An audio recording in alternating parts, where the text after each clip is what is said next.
খাসির মাংস বানানোর জন্য এই 3টে রসুন আর 4 গাঁট আদা আর 3টে বড় পেঁয়াজকে এরকম দুভাগ করে রাখতে হবে বাটার জন্য একসাথে।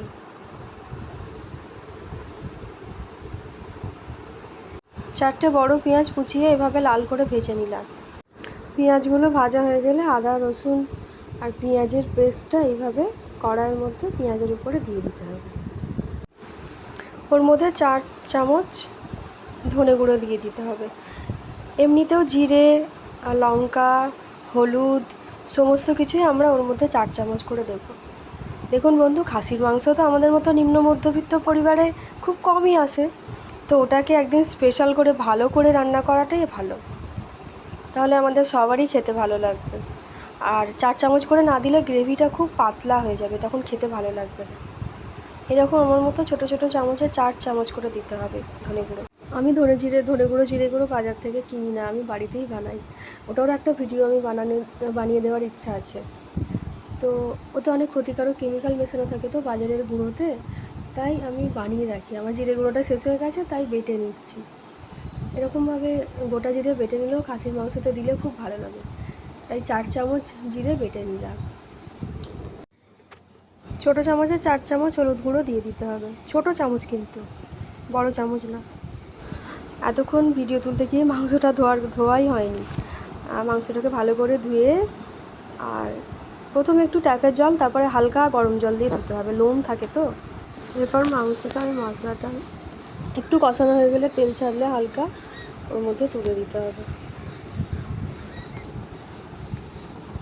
তারপরে ওর মধ্যে একটা বড় চামচের 1 চামচ চিনি দিয়ে দিতে হবে, আর কাশ্মীরি লাল মির্চের পাউডারও 4 চামচ দিতে হবে। আমি কাশ্মীরি লাল মির্চটা ব্যবহার করি, কারণ আমাদের বাচ্চা আছে তো বাড়িতে, আমরা ঝাল খেতে পারি না। আপনারা যদি ঝাল খেতে পারেন বা আপনাদের বাড়িতে যদি কাশ্মীরি লাল মির্চ পাউডার না থাকে, আপনার 4টে শুকনো লঙ্কাকে মশলার সাথে বেটেও দিতে পারেন, আরও ভালো স্বাদ হবে তাতে।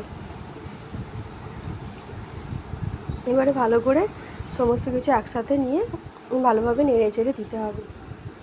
তবে একটু জোরটা কমিয়ে দিতে পারেন, কারণ পুড়ে যাওয়ার এই সময় একটু ভয় থাকে। ওদিকে পাশের একটা ওভেন খালি ছিল, ওখানে একটু গরম জল বসিয়ে দিয়েছিলাম। এবার হালকা ঈষদুষ্ণ জলটা নাড়াতে নাড়াতে তলায় ধরে যাচ্ছিলো তো, তাই একটু দিয়ে দিলাম অল্প করে। আপনারাও এরকম তলায় ধরে যাওয়ার সময় দিয়ে দেবেন। মশলাগুলো দিয়ে কষানো হলে এইভাবে একটু কাঁচা তেল উপর থেকে ছড়িয়ে দেবেন। একটু তেল না দিলে মশলাগুলো ঠিকঠাকভাবে কষানো হবে না, আর খাসির মাংসে একটু তেল লাগবেই।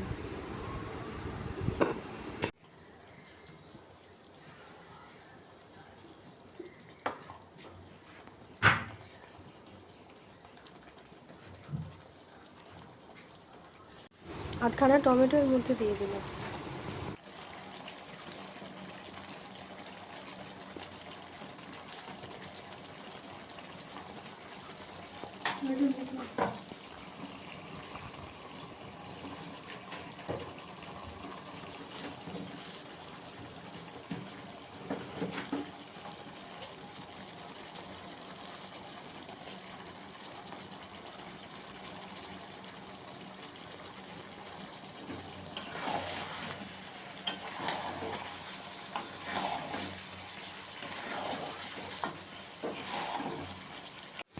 আধ ঘন্টা বা 45 মিনিট পর কষানোর পর দেখবেন মশলা থেকে তেল পুরোপুরি ছেড়ে গেছে।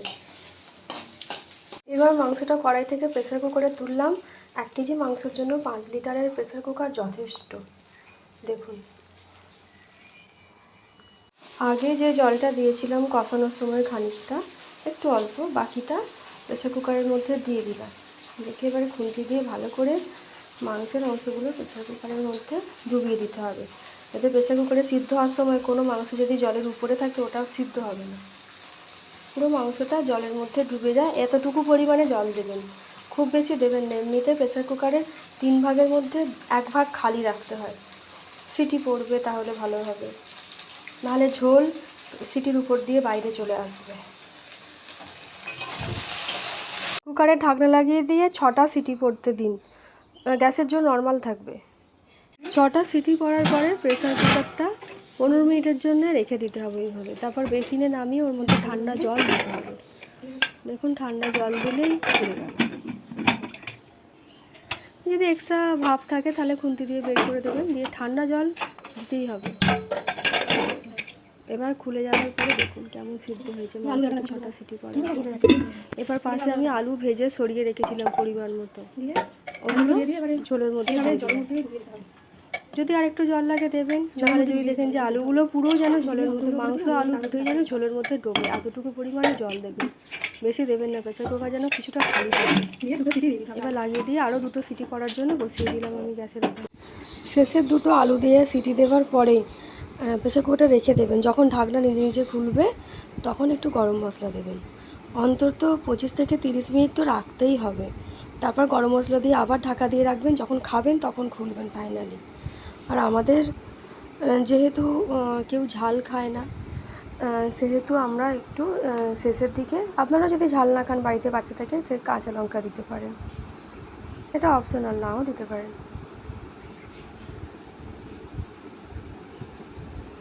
বাচ্চাদের খিদে পেয়ে গেছে, ওদেরকে ভাত মেখে খাইয়ে দিয়ে আপনারাও এইভাবে বাড়িতে খাসির মাংস বানান।